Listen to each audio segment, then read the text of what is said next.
Dahil muna tayo sa library. Dahil muna tayo sa library. Itour niyo naman kami sa mahal yung eskwelahan. Ay, ko! Oo. May tulugan talaga sa library.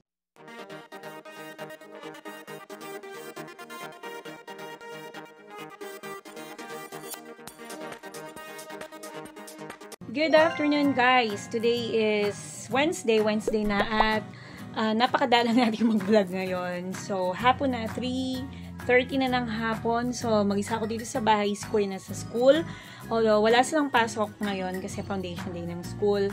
Pero si Bunso, andito hindi na siya pumasok. Hindi siya sumali sa mga dance, presentation ng school. Ayaw na mga ganun, guys. Si Sweeter day, nagpaayos ng sasakyan. So, ilang days na naman at magiging single mom na naman tayo. So, masaya ang pasyal sa Boracay. The next day. So ito na nga guys, nandito kami ngayon sa Jollibee para kumain ng almusal. After namin kumain, pupunta kami sa Cavite doon sa isang seminaryo doon para mag-shooting. O diba kami ng artista ng taon. Karamihan nga pala sa mga kasama ko, puro pastorya ang kumakaway, DM, Diaconal Minister sa CE. Naimbitahan kami ng isang komite ng aming komperensya. Magbibigay kami ng testimony at maghihikayat kami ng mga kabataang papasok sa seminaryo. Dahil muna tayo sa library. Dahil muna tayo sa library. Itour niyo naman kami sa mahal yung eskwelahan. Ay, ko! Dito po kami natutulog. Ano ba tong building na to? Admin building. Oh. So itong admin building nila. O, may anak. Kapit po na. Po, library, tapos rooms. Oh, yan daw ang library doon. Oh. So papasok tayo ngayon sa kanilang library. Office po ng mga... Office. Mga teacher nila nung araw. Anong dekada ka ba? Pasok tayo. Sa library nila.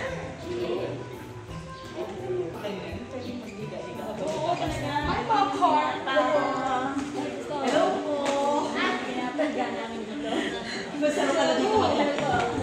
Madaya. Oh. May tulugan talaga sa library. Hindi nga pwede ka. Oo, pag nagpapasa ka. Comfort ito. Relaxing. So, sino tayo?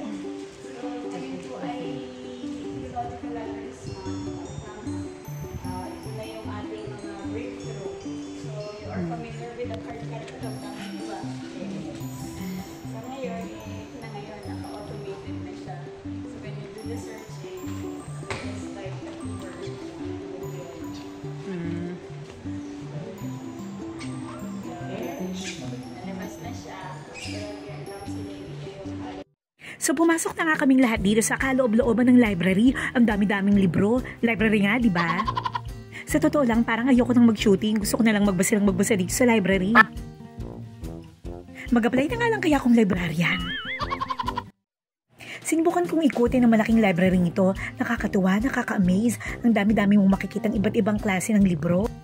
Naalala ko tuloy yung library nung college ako. Napakaliit, parang bahay lang. Pero hindi ko yata kayang ipagpalit ng library ko nung araw. Doon yata ako natuto at gumaling sa musika.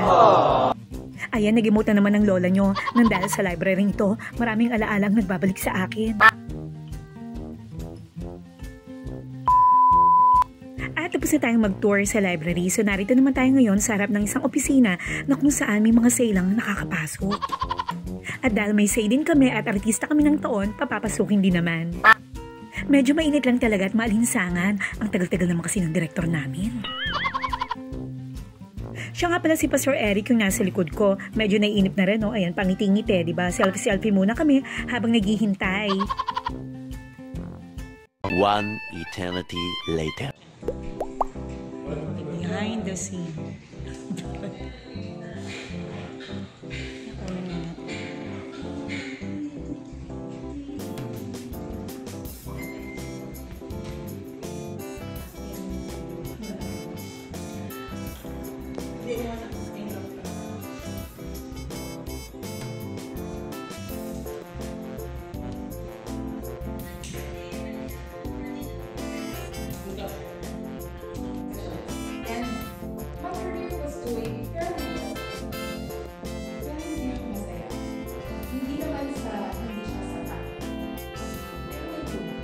So, nakapasok na nga pala kaming lahat, guys. So, tapos na ako mag-shoot. Si Pastor Pao yung naka-orange. Siya naman ngayon ang nakasalang. Kami naman ay naghihintay na matapos ng lahat. Ayan, tapos ang shooting. Ang sarap ng feeling. Ang gaan-gaan ng pakiramdam. Tapos na ang ating mga isipin. So, time to eat na. Ginutom kaming lahat kahit napaka-ikse ng mga linya namin.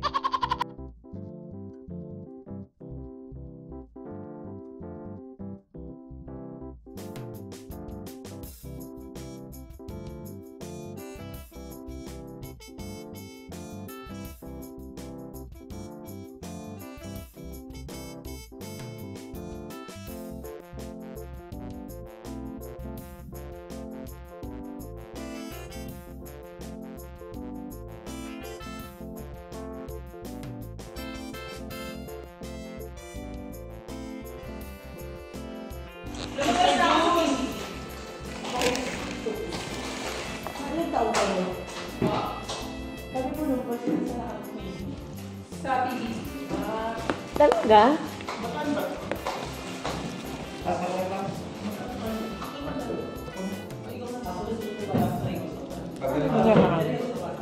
Ano mas ako sa'yo? Tulong mas. Anong year yan? Banana Street. Nasa YouTube yan.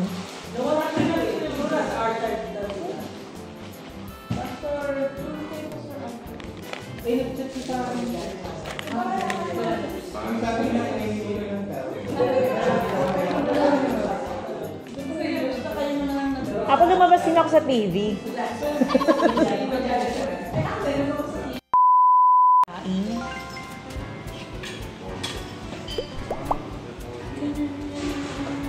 May picture mo nga ito. Mga pwede kong lutuin. Merienda time para sa aming tatlo. Wala nga pala si Kuya, nasa school siya. Busy-busy ang taong yon. So, nandito kami ngayon kumakain sa Arias Restaurant. Galing kami sa Ace Water Spa, nagpamassage, hydromassage. Ang sarap ng feeling, ginutom kami, kaya nakarating kami dito.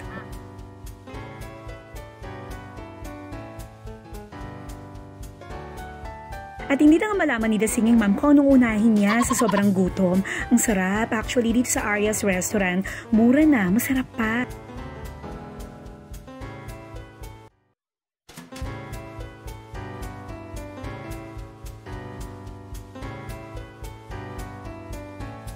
Ito nga palang itsura ng buong Arias. So, ang sarap ng pagkain. Lahat yan ay lutong bahay. Ito, pinagtripan na naman natin si Mister. Kain lang dyan, Mister.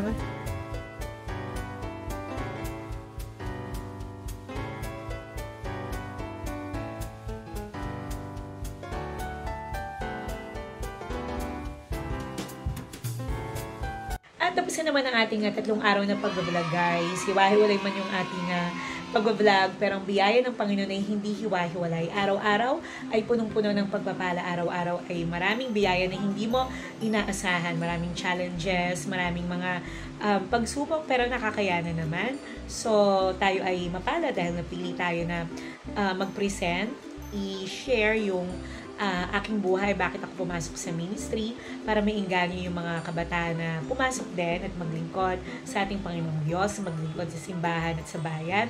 So tayo ay mapalad dahil napansin tayo. So blessed din tayo dahil kasama natin si Bunso, si Sweetheart. Kami ay nag-lunch sa isang restaurant buffet na malapit lang dito rin sa area namin. So kami nag-banding. Wala si Kuya kasi meron siyang activity sa school. So alam niyo naman, studios ang Kuya natin. So maraming pagpapala, maraming blessing. Kaya walang rason para tayo ay magtamad. Walang rason para talagang ibigay natin sa Kanya yung ating best. So again, salute sa ating mga OFWs na patuloy na nagmamalasakit at nagmamahal sa kanilang pamilya.